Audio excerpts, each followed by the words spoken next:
In this video I'm going to be showing you how to make a high-powered net gun. You're gonna need about a 2-inch long 90mm piece. I've got the piece on the end which goes up a little bit. You don't have to have that if you don't want.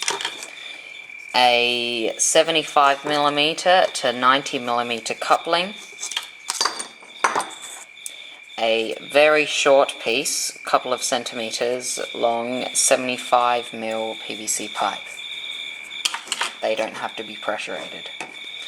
A pressure-rated piece of 50mm pipe, about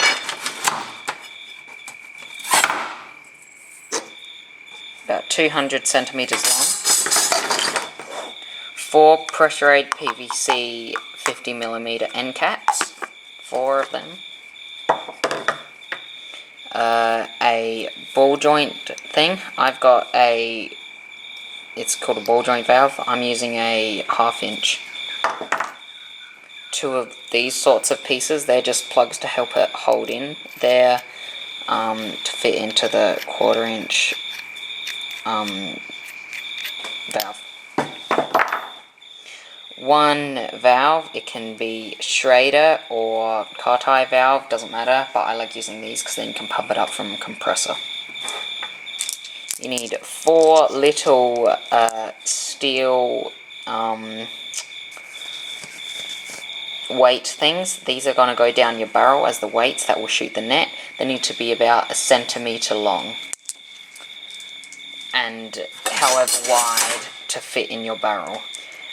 And you also need a 16mm by 1mm aluminium pipe. I bought it in 1 meter length. These fit in there just nicely. I'm going to put some electrical tape around them to make them fit a bit snugger so I can get more propellant.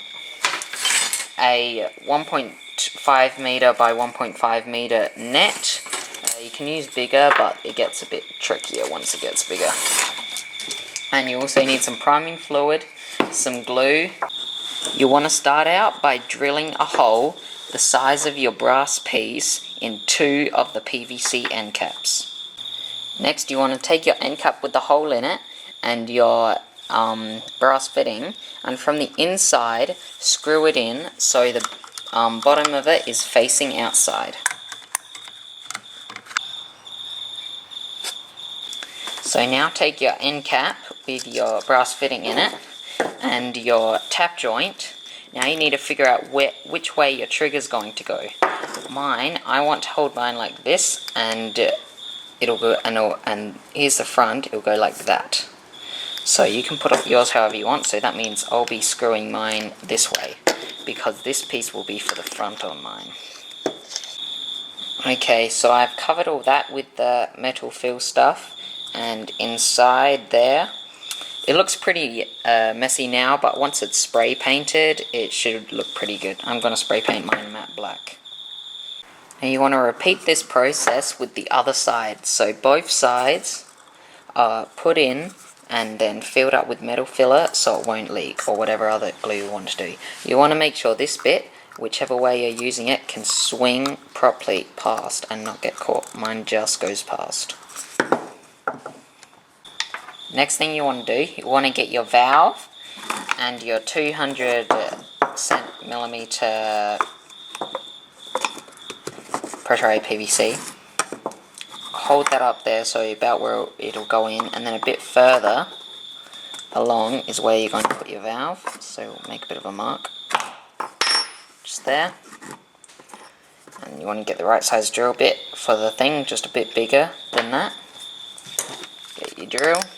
And then, right, drill it just like that. Okay. Now we want to get your valve, thread it through the hole. Perfect.